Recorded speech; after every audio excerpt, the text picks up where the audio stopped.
With a look at sports, I'm Eric Frazier. New England taking on the Colts in the third quarter. Tom Brady hits Tim Wright in the corner end zone for a touchdown. 21-10 at that point, Brady's first touchdown of the game.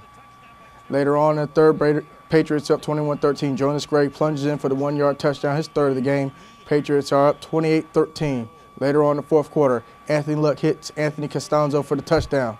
Gives him the big fella doing his big thing, doing his calisthenics. Patriots up 28-20 at that point. Patriots come right back. Gray hits his fourth touchdown of the day, plunges in, but the touchdown of the game will go right here as we're coming up here. Gronkowski. Brady. Gronkowski at the 20. Get off me. Get off me. Get off me. Shakes all those tackles, gets to the end zone after a dive. Touchdown. Patriots up 42-20. They pick up the victory with the same score. Bill Belichick wins for the first time in Lucas Oil Stadium. Andrew Luck, 303 yards, 2 touchdowns, 1 pick in the loss. Tom Brady, 257 yards, 2 touchdowns, and 2 interceptions in the win. As expected, the NFL has officially reinstated Cleveland Browns wide receiver Josh Gordon, clearing him to participate in all team activities. Gordon, 23, was suspended for the first 10 games of the NFL season after violating the league's substance abuse policy. The All-Pro wideout tested positive for the NFL's threshold for marijuana and was initially suspended for the entire 2014 season, but the alterations to the league's drug testing policy reduced the penalty to 10 games. Gordon was previously kicked off the team at Baylor after failing multiple drug tests and was suspended for the first 2 games of the 2013 season for a violation of the league's substance abuse policy. The 6-4 Browns, who lost 23-7 to Houston last Sunday, will play Atlanta this week. Gordon is expected to play, although it's unclear how many snaps he will receive. The final race of the NASCAR Sprint Cup season, 4 drivers, 1 championship.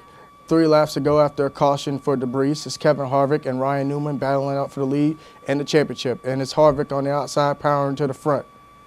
Final lap is Kevin Harvick taking the race in his first Sprint Cup championship win. There's this picture of his wife, Deanna, with tears of joy. Harvick celebrates on Victory Row, his team, and then he receives a Sprint Cup trophy.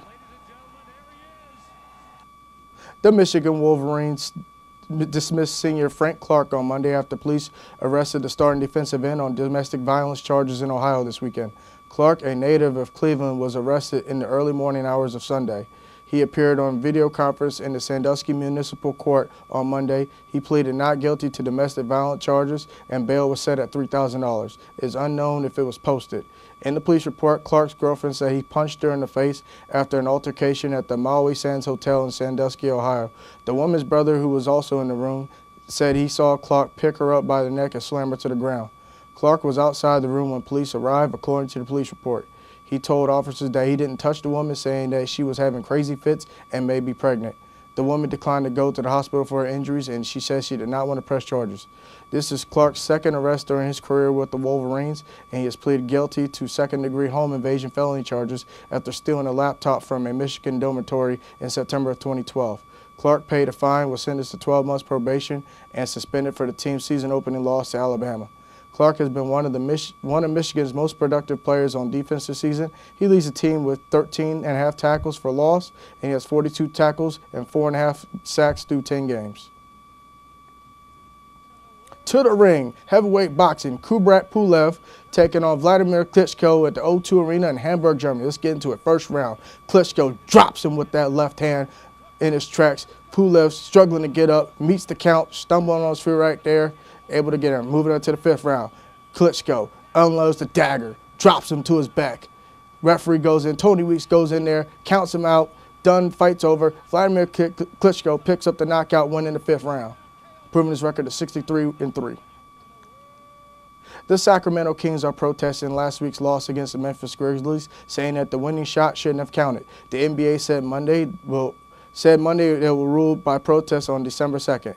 Memphis won 111-110 on Thursday on Courtney Lee's last-second basket. The play was reviewed on the court by officials. They not only checked wherever Lee got the shot before the buzzer, but whether or not the Kings tipped the inbound pass. That would have started the clock earlier, causing time to run out before Lee's attempt.